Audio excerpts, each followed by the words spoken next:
Look, I know it's been like 5 nights at this point since the Oscars took place, but you know what? I've been busy with work and other junk, so I haven't been, able to talk about what happened at the Oscars, but now is the time that that's gonna happen. Why, hello everyone, my name is Charles and welcome back to my channel, or if you're new here, yes, hi, my name is Charles and yeah, welcome to my channel. So today I'm gonna be talking about the 2021 Oscar race that just happened last Sunday, and first off, I gotta say, there was a lot of mess with what the producers of the Oscars were doing this year. One of my chief complaints about the Oscars this year was the order that they presented all the awards, because usually there's like an order, sometimes they switch up some of the categories, but for the most part they save the bigger categories toward the end.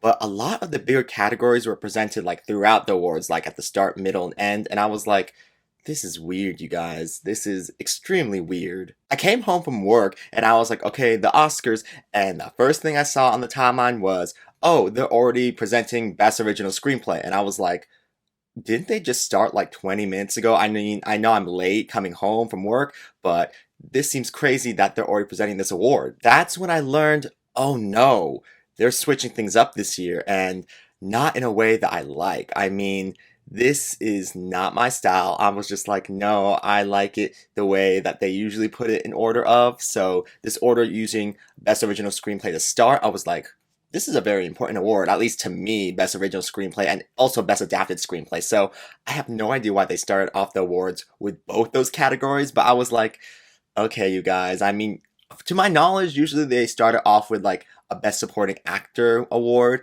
For the past few years, I'm pretty sure. I'm pretty sure for the past few years they started with the Best Supporting Actor award. So I was like, huh, screenplay first? Weird. As the show kept going, I was like, okay, we've gone back to the craft awards, so okay. But then like I don't know how much later into the telecast, they were like, Best Director, and I was like, Best Director already? That's usually the second to last award that they, give out. And oh, it just felt really to me that they were giving out so early. I mean, I knew that Chloe Zhao was gonna win, and we all knew that, but I don't know, just putting it this early, I was like, not feeling it. I'm not feeling it, you guys. Don't even get me started about Best Picture because they presented Best Picture as the third to last award of the night, and I was like, babies, it is tradition to always do Best Picture last. And y'all just broke it, and it wasn't really that satisfying of an end to this whole Oscar telecast with, what happened with Best Actor and Best Actress. So that's why a lot of people had like such a sour taste in their mouth at the Oscars as it ended. But if they just ended with Best Picture with Nomadland, like the way it should have ended, then I feel like people wouldn't have hated the telecast as much as they did. But the whole switching up of the categories this year was a complete mess and failure to the Oscar producers of this year. My next little complaint with the Oscars this year was the fact that they didn't show any clips. Like, usually with the Oscars happen when they're doing categories, like mostly every categories, they show like the nominee with like either a picture when it comes to like, costumes or makeup or screenplay. Like, I forget what year it was, but one of the screenplay years, they had the screenplay actually next to the name of the movie. And I was like, yes, this is what we like to see. And usually when they do the acting categories, they show like a clip of all the actors having their scene, that scene in the movie where you're like, that's the Oscar moment. Like, usually they have that. But this year, they didn't do any clips, they didn't do any scenes. And my mom was just like, this is empty space, you guys. This is empty space. And honestly, they just made up for it with the fact that everyone just gave really long speeches. And my mom was like, yo, some of y'all knew you were gonna win. So why was your speech not already like written up and practiced? Because some people, namely Daniel, I'm looking at you, Daniel Kaluuya, you knew you were gonna win, and yet your speech felt like you were just going off the cuff and being like, and yeah, and and this, and I'm like, yo, a lot of y'all knew you were gonna win, and yet some of y'all be rambling, and I was not here for it. Y'all gave Renee Zellweger a run for her money. Oh my god. But seriously, showing the clips is a way to attract people to watching the movies nominated. I mean, part of the Oscars for me is highlighting movies that are not only amazing and great, but movies that are very underwatched. That's why in the year 2020, these movies were very underwatched because, the pandemic and all that. And I feel like people are just like, I've never heard about these movies, and that's usually the case with every Oscar year, which is why I'm like, the clips are very important for when these people who are the general public who watch the Oscars see these clips, they're like, huh, that looks interesting. Maybe I'll take a look at that movie. But since that didn't happen this year, most people are just like, whatever to that movie winning. That movie probably doesn't deserve to win. Where are the big blockbusters? And I'm just like, crazy. This is crazy. I really do love when we get to the acting nominees because we really get to see those scenes that made you be like, yes, get that nomination, girl. And oh my God, especially when Best Actress and Best, actor. Yep, for a second I was like, who am I talking about? Best Actor. I mean, all the acting categories this year had really good nominees and they all had their great moments, which is why I'm like, I would have really liked to have seen those moments from every single actor in their movies and be like, yes, this is why you're nominated, baby. All but Glenn Close. Not Glenn Close. Not Glenn Close. I mean, I don't care if you did an amazing job in that movie, girl. We cannot support Hillbilly Elegy because it's a one, bad movie, and two, written by someone who is so horrible. So, girl, Glenn Close, love what you did at the Oscars. That was a cute little skit you did, but baby, we're moving on to nomination number 9 whenever that happens. But seriously, mixing up the category order is horrendous. I mean, you can mix it up all you want, but you have to leave the top 5 categories alone. Best Picture, Best Director, Best Actor, and Best Actress, and Best Original Screenplay - Best Adapted Screenplay should all be presented at the very end. I mean, it's tradition that those are presented at the end because they are the big 5 categories. So why change it now? And also when it comes to the clips, I'm like, the clips, as I said, give people a taste of the movie. So taking out the clips, you're just like, okay, good for that movie, I guess. I didn't watch it. And if they haven't watched it yet, what makes you think they're going to watch it now just because it won? I mean, come on now, people. I have more to say about this, but later in the video. Also, personally, I'm over this whole no host thing at the Oscars. I mean, Regina King was amazing at the very start of the telecast when she walked into the Union Station, and then she walked all the way to, where all the nominees were sitting, up into the stage. And I said to myself, yes, Oscar winner and multiple Emmy winner Regina King is that girl. She's that girl, and she should have just hosted this whole thing. I mean, maybe it's just because Regina doesn't have like the presence to host a whole thing, but I want a host for the Oscars because having a host like helps like keep people invested, especially when it's the right person. And yeah, I'm just like, enough with this no host thing because a lot of people have been successful as a host, Whoopi Goldberg and Billy Crystal, but a lot of people have not been, and I'm just like, girl, bring back the host. Bring back my host. Seriously, you don't even have to get a host who's famous. Just get a host who loves the Oscars and who has a fresh perspective on how to present this, because at this point, I feel like having no host, it's the same thing as having a host. It's been pretty bland in my opinion, and sometimes you get people like Kristen Wiig - Maya Rudolph who give like a really good like energy and vibe, but they don't want to host, and I'm just like, because they're just like, this is too much work. And that's why you have to get someone who loves the Oscars, wants to do the work, and has a fresh perspective that will keep things going in a nice way. That's why I'm just like, guys, just go out of your comfort zone and just hire people who aren't famous, because there are a lot of people who aren't famous who want to host the Oscars and love the Oscars, and I'm just like, they probably do an amazing job. That's why I'm just like, get back the host too, please. Okay, now that I've talked about, all my problems with this year's Oscar telecast and Oscars in general, I'm gonna go on to the awards and talk about if I got them right and what I thought about each winner. So the first category I'm going to look at is Best Live Action Short, and I guessed Two Distant Strangers, and that is the one that won, and I'm just like, good for that short. I was about to say movie, but it's a short, so good for that short. Did I watch it? Nope. But, everyone said it was going to win, so I just guessed it, and yeah. The next one is Best Documentary Short, and I said Colette, and that's what won, and I'm just like, yes, another one that I did not see because I did not have time to watch shorts. But yeah, I was just like, with all the short categories, I was like, what do people put down? This one, I guess. Last in the short categories is Best Animated Short, and I put down, what was it? If Anything Happens, I Love You, because, everyone said that was going to win, and it did win, so another right guess for me. Okay, so next is Best International Film, and I said Another Round, and that is what won, and I was like, good for that movie, and good for Thomas Vinterberg walking away with an Oscar. It's so weird, because international, Oscar wins, in this category, it's given to the country, but I'm like, when the directors are in trailers, they're like, Oscar winner this, and I'm like, but it doesn't register to you, it registers to the country, so I'm just like, even though Thomas Vinterberg's like, I have this Oscar, it's like, but do you though? I mean, yes, it kind of goes to him, but it's kind of to what is this Denmark. I think another round is from Denmark. So yeah, it goes to Denmark technically. But yeah, Thomas Vinterberg, good speech. He was one of the people I'm like, you're kind of going off into some tangents, baby. You should have had this written up. But for the most part, I was like, this is a good speech and good for you. Next up is Best Documentary Feature. And my God, I switched my guess to time at last minute, even though I put down my octopus teacher. And when my octopus teacher won, I said, I should have just left it alone, but I didn't. And have I seen this? No, but a lot of people says it's not that good. But then some people say it's interesting. But yeah, maybe I should check it out. But then again, I don't really like documentaries other than like, the Jane Fonda, like, is that a documentary?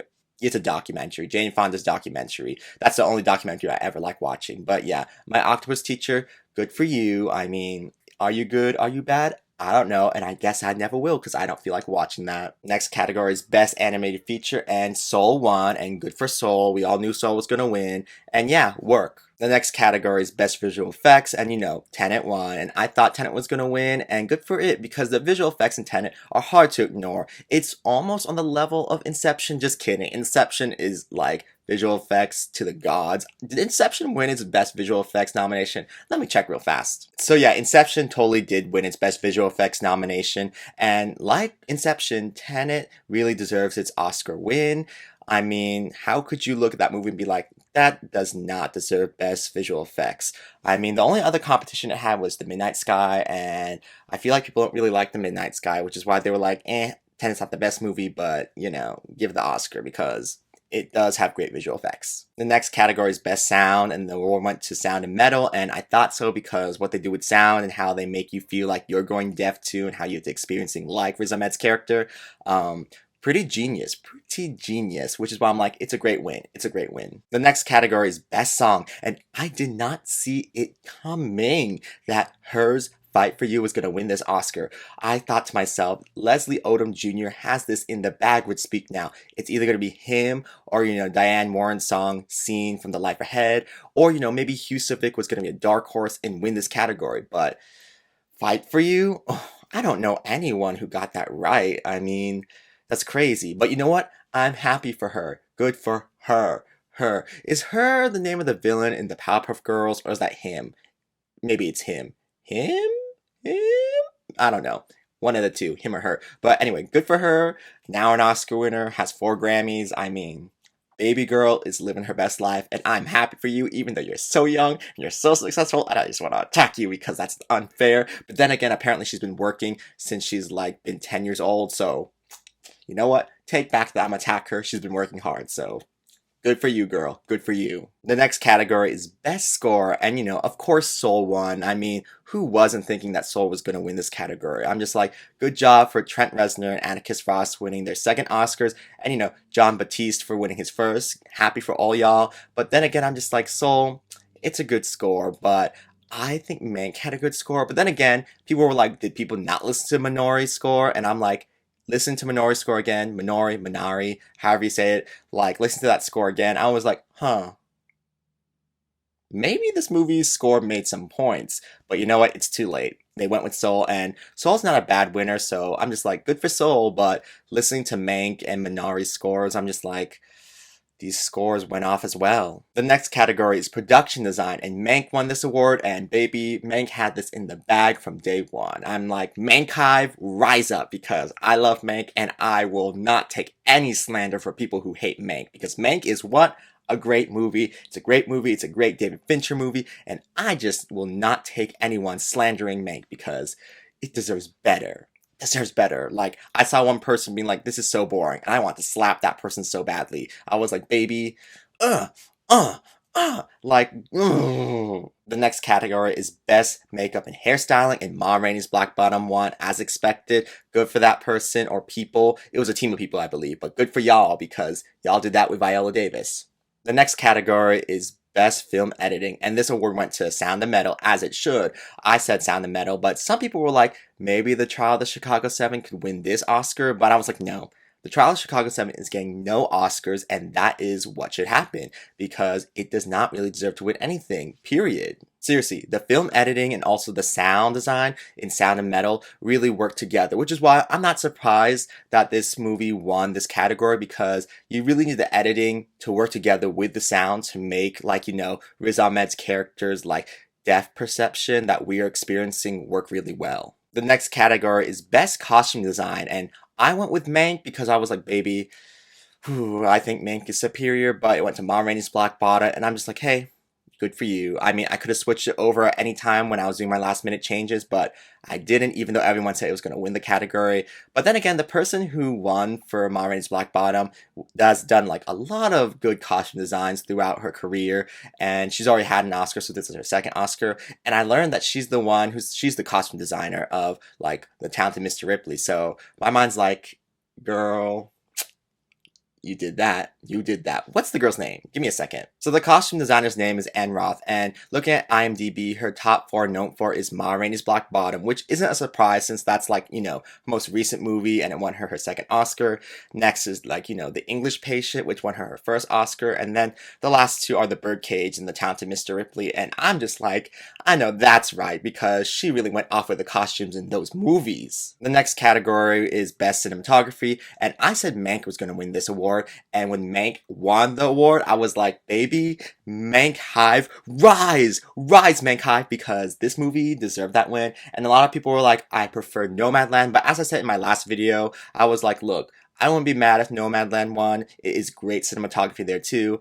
But personally, I'm just a Mank person. And I'm just like, I thought the Mank cinematography is stunning. So I was very happy when Mank won. And I was very unhappy seeing all the people who were hating it for winning this award. I was like, baby, shut up. I mean, Nomadland's gonna win a bunch of other awards, so leave Mank alone. Leave Mank and its 2 Oscar wins alone. The next category is Best Original Screenplay, and baby, I already knew Promising Young Woman was gonna win this award. I mean, this movie had to win an award, and I knew this one was in the bag for it.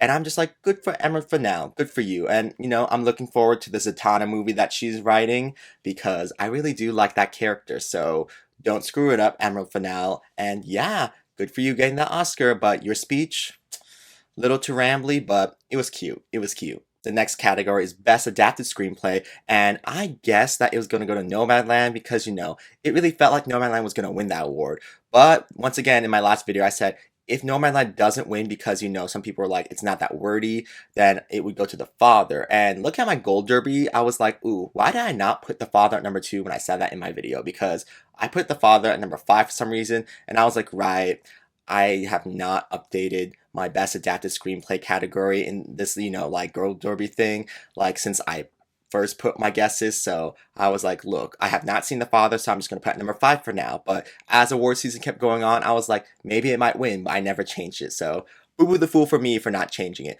But yeah, The Father winning, I'm just like, it makes a lot of sense because a lot of people are like, The Father is amazing. It really adapted like the play into a really good movie that really felt cinematic. So it was not a surprise to me that it won this award, and good for it. The next category is Best Supporting Actor, and Daniel Kaluuya, he won. I guess he was going to win. Everyone guessed he was going to win. He was one of the only surefire things this whole night. And yeah, when he won, I was like, good for you. Your speech, you trailed on for too long. And sometimes I was like, yes, cute moments. Sometimes I was like, that's a little cringe talking about your mom and dad and the whole sex stuff. But you know what? You do you, Daniel. You do you. And I am very excited to see Daniel win another Oscar in his future because, baby, Daniel is very talented. So just expect him to pick up at least one Best Lead Actor win in his future. The next category is Best Supporting Actress, and at the last minute, I changed my guess to Yoo Jun-yoon because I was like, baby, all the signs are pointing to you winning, so I'm gonna guess you. I mean, I really wanted Amanda Seyfried to win, but it wasn't her time, and everyone was rallying for Yoo Jun-yoon, so I was like, girl, have to change my guess because I don't see you winning anymore. But hey, I'm just like, Yoo Jun-yoon is great in Minari and good for her for winning. She gives an amazing performance in that movie. And she's very deserving of that Oscar win. So I'm like, I'm not mad that Amanda didn't win because I'm just like, hey, at least we can all say now, Academy Award nominee Amanda Seyfried. Whew. 2 out of the 3 plastics have been Oscar nominated. I'm like, I don't think the girl who plays Gretchen will ever get Oscar nominated because I don't know where she is. But like, Lindsay Lohan, will she ever get a nomination?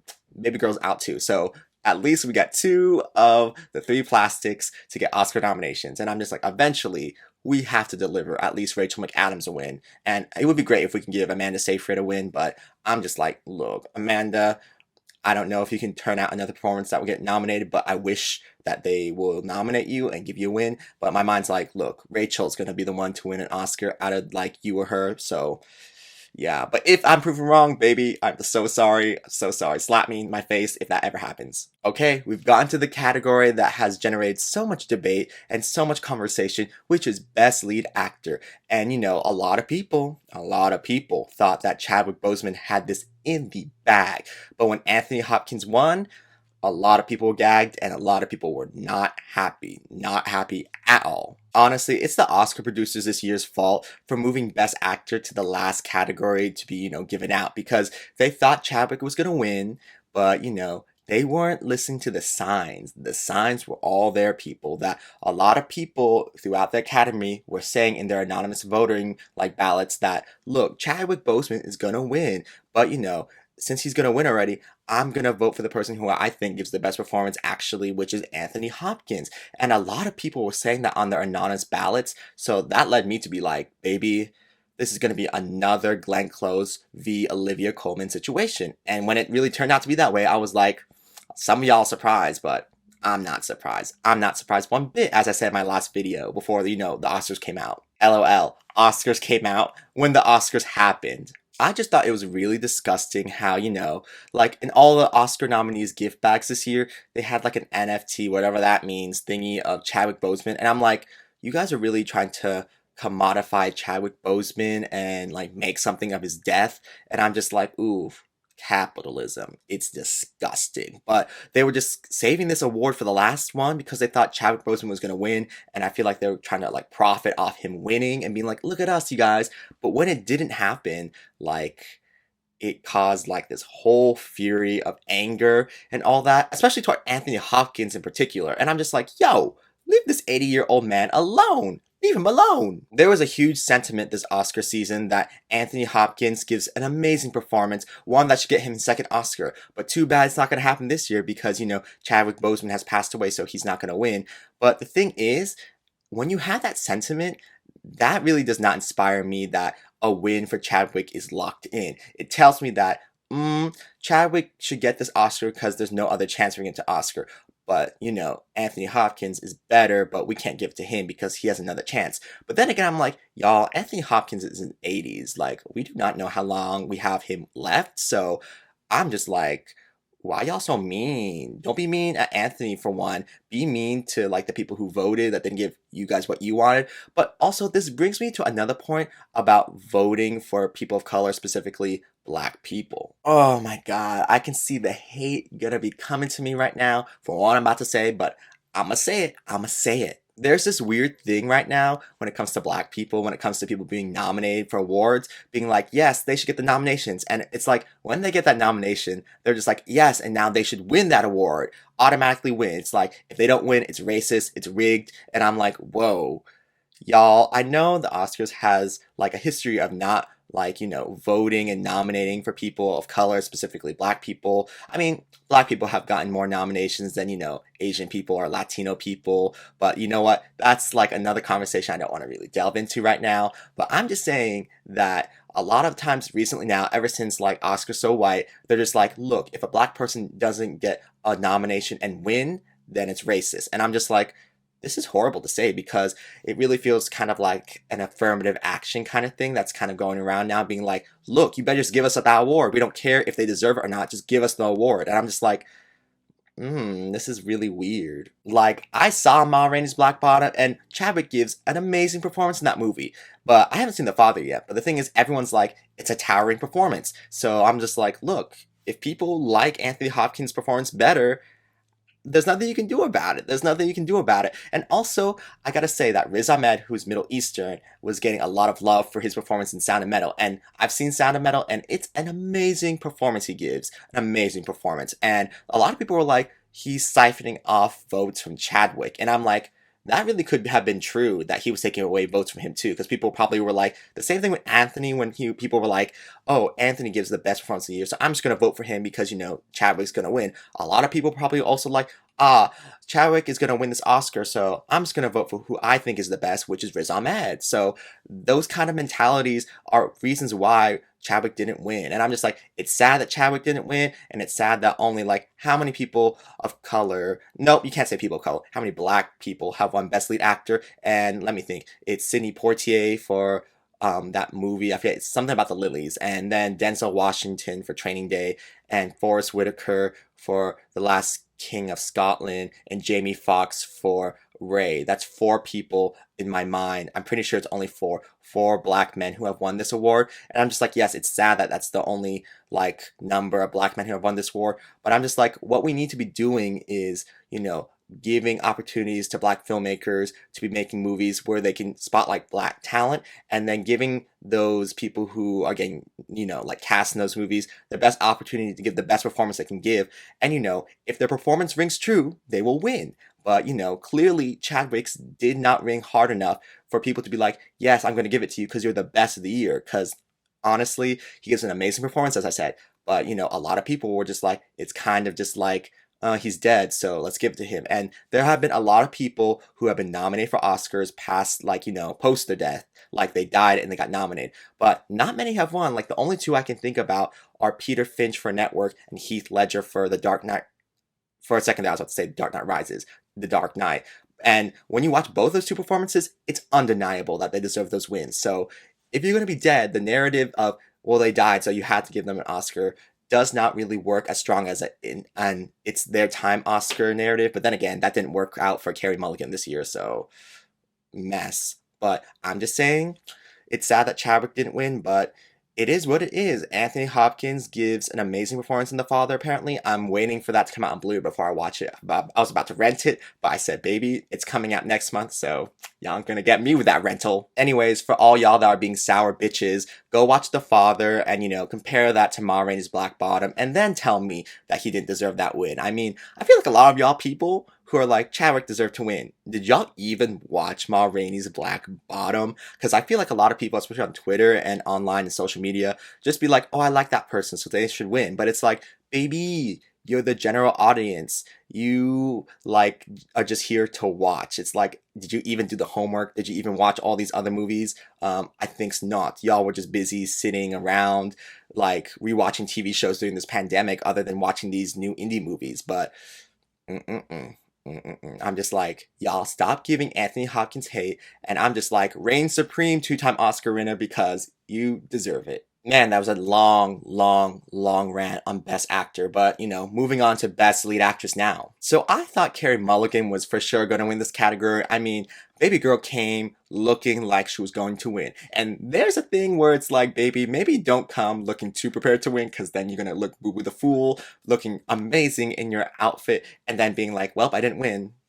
I'm here. But anyway, I thought Carey Mulligan was gonna win because she had the narrative of it's her time, and also she gives an amazing performance. So I was like, bam, bam, she's gonna win. But a lot of people were like, it's gonna be Viola who's gonna win. But I was like, nah, because Viola gives too small a performance, and honestly, it could have been better. And honestly, when it comes to all her Oscar-nominated performances, I kind of feel like this is her weakest one. I mean, have y'all seen Doubt? She only has 7 minutes in that movie, and that is like top tier performance from her. Like, she only has 4 nominations, but in my ranking, in my mind of Viola's Oscar nominated performances, it's like Fences, and then Doubt, The Help, and then Ma Rainey's Black Bottom. That is how I feel about Viola's Oscar nominations, like in order of how I think they're the best. But yeah, I'm just like, Viola, some people were like, Viola's gonna win, but I was like, no, Viola ain't gonna win. When they announced the winner of this category was Frances McDormand, I was like, look, this was always a 3-horse race with Frances, Carey, and Viola. Most people were like, it's going to be Viola with Frances behind you, or like the dark horse, which is Carey. But I thought Carey had enough momentum to get her to the first place.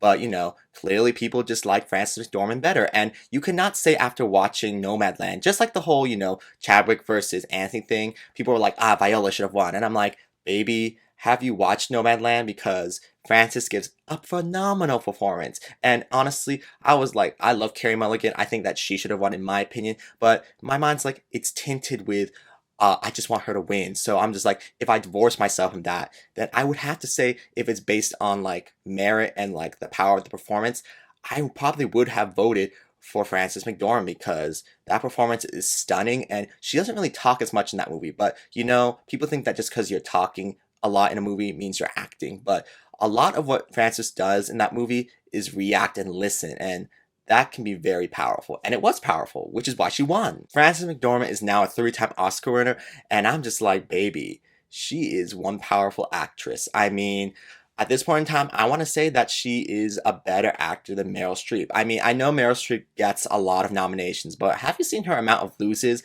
And honestly, looking at her wins, the only win I want to claim for Meryl Streep is her supporting actress win for Kramer versus Kramer because look, I'm not the biggest fan of Sophie's Choice or the Iron Lady. I haven't even seen the Iron Lady, and everyone's like, that's her worst win. And I'm like, baby, she could have won so many other different Oscars, but y'all chose those ones, and it's a mess. But when you look at Frances's wins for Fargo and for Three Billboards Outside of Ebbing, Missouri, and now Nomadland, oof, unclockable. Unclockable. Seriously, Frances McDormand has a better track record than Meryl Streep. Meryl Streep gets a lot of nominations and loses all of them. But Frances, she's only been nominated for 6 acting awards and has won 3 of the 6, all for lead. All her supporting ones she's lost. But you know what? It's whatever. But then again, she really does give great performances in Almost Famous and Mississippi Burning. So I kind of want her to have those Oscar wins too. But like, bottom line is that Frances McDormand, she is that girl. And Viola Davis, she will have another Oscar nomination in her future.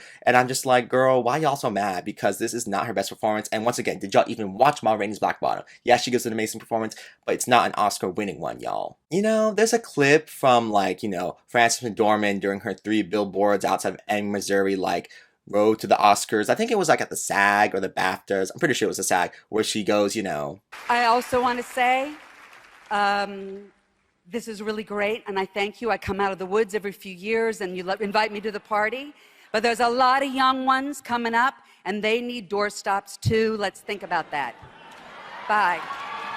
Seriously, Frances is like, thanks for the awards, you guys, but I don't need them. But they keep throwing them at her, and I'm just like, hey, what are you gonna do? What are you gonna do? They just love Frances. I mean, she is a great actress, which is why I'm like, y'all, don't be mad at Frances either, because she deserves that award too. She literally is like, y'all give it to the younger people, because everyone needs a doorstop. But you know what? The Academy is like, girl, we love you. Here's another Oscar. Watch, Frances is gonna get another nomination for her Macbeth movie that she made with Denzel Washington from, like her husband. And honestly, I thought she was getting her 3rd Oscar for that, but my mind right now at this moment is saying that she probably is going to collect her 4th Oscar with that movie, which is supposed to come out either this year or next year, and she's going to be Katharine Hepburn level powerful, even more powerful than Katharine Hepburn, because I've seen Morning Glory and I've seen Guess Who's Coming to Dinner, and they're cute performances, but they're pretty weak for Katharine Hepburn. But Frances, if she wins for this Macbeth movie, that would mean all 4 of her wins would be for very, very powerful performances. And I'm just like, ooh, she's about to be like, get out of my way, Katharine Hepburn. You don't like being in Hollywood? Me neither. And I'm just like, ooh, Frances. She's a gem. She's a gem.